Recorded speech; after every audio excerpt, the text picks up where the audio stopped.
film and television, and I have two companies. One's called Vision Dynamics Entertainment, and the other is called ProWorks Media Group. And both of my companies specialize in multimedia facets, including editing and filming and script writing and all kinds of stuff. Whatever you see visually on TV, that's what we do. Well, I originally got into this business after high school. My partner and best friend, J.P. Franco, at the time, we were going to college and we were trying to figure out what we were going to do with ourselves. And we kind of both came to the same conclusion. We figured, you know, why don't we just start our own thing?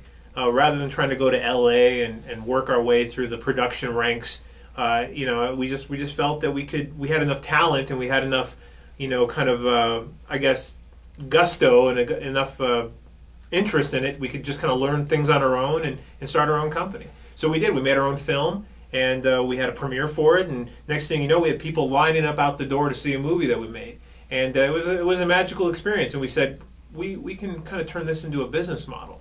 So as time evolved, we started producing content for other people. We became a service company.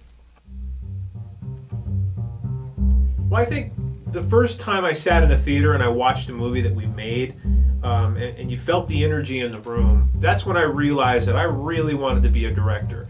My very first movie, I wrote and I also acted in it, and I was kind of experimenting to see what I really enjoyed doing. But I learned really quick that I wanted to be behind camera. But sitting there in an audience and watching people laughing at your jokes, the jokes that you've written in a script, and seeing people looking at the shots that you made on the big screen, it was a magical experience. And I think that's when I decided I want to be a producer, I want to be a writer-director.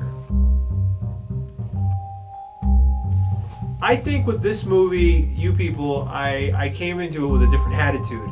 You know, my last movie, which was called The Independent, it was a big film. It was a very expensive film. It was a union film. It had dozens of locations.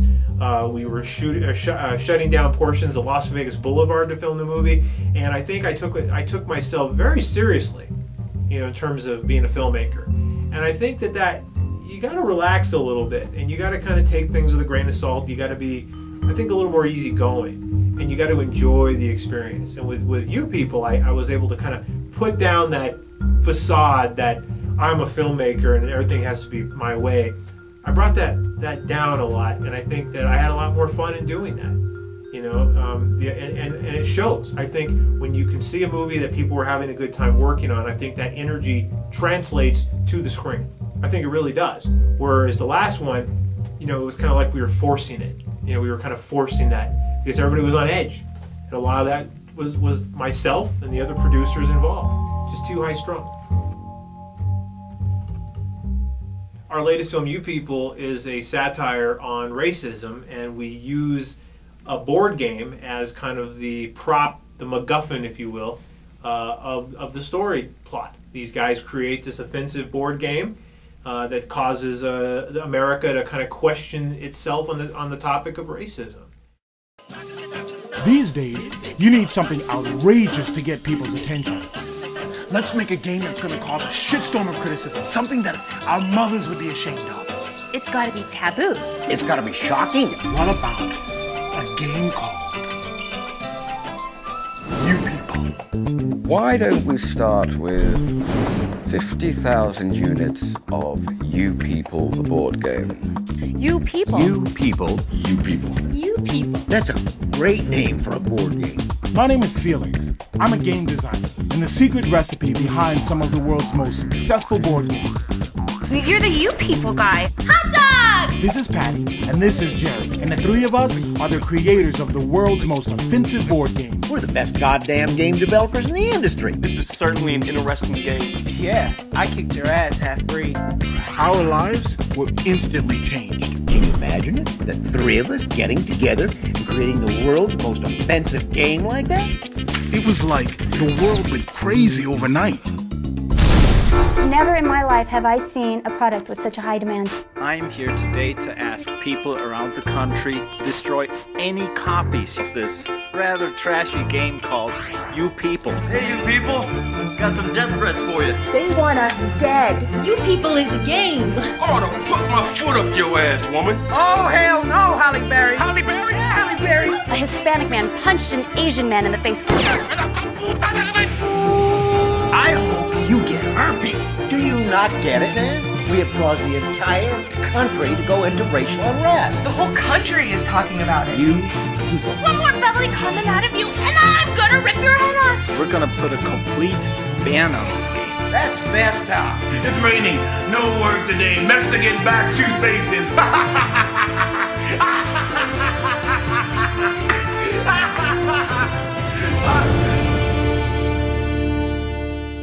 I think with this movie, we kind of dive a little bit into the territory of asking people, is everybody just a little bit racist?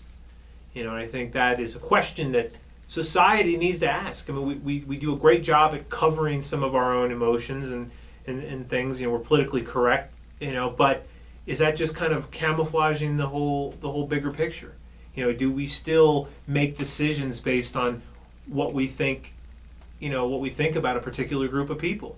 You know, is it fair? Is it justified? Is it not justified? What, you know, so these are questions that I think this movie asks. But at the same time, it doesn't hammer people over the head with it. People are supposed to laugh and enjoy it, and then maybe leave the theater thinking, yeah. And at the end, I think we have a good message.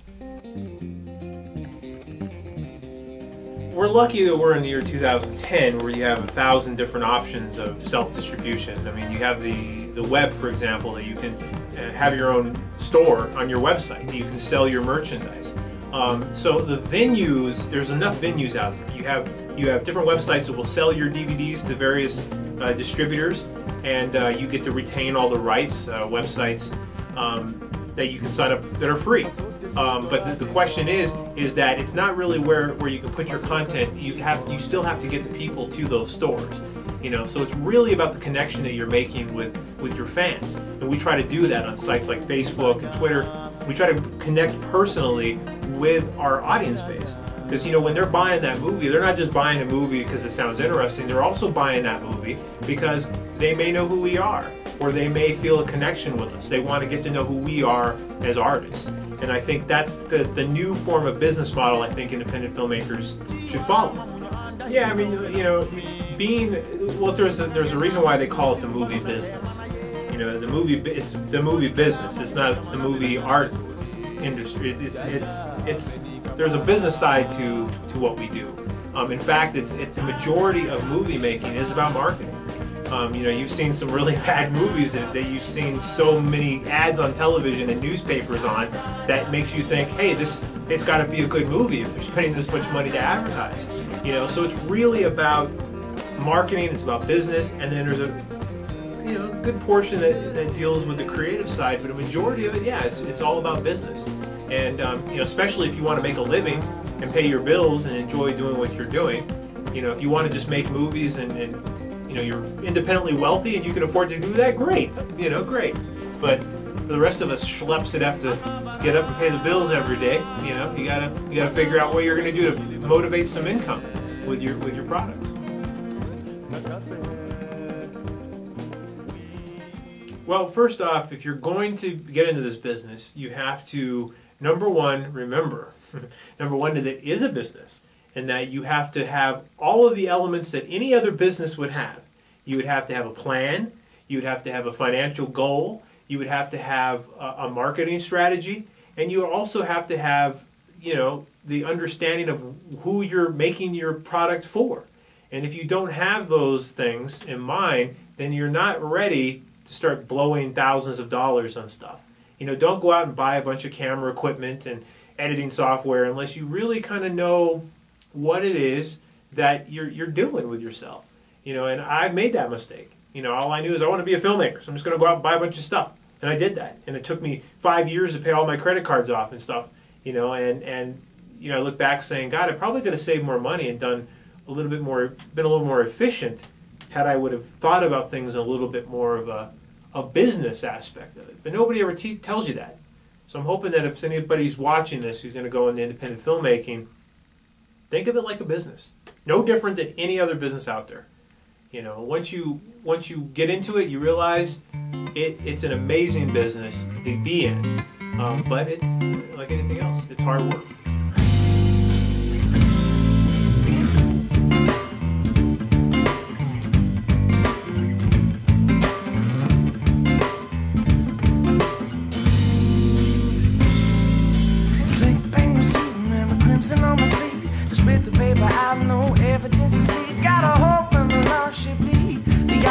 the capsule that I could breathe.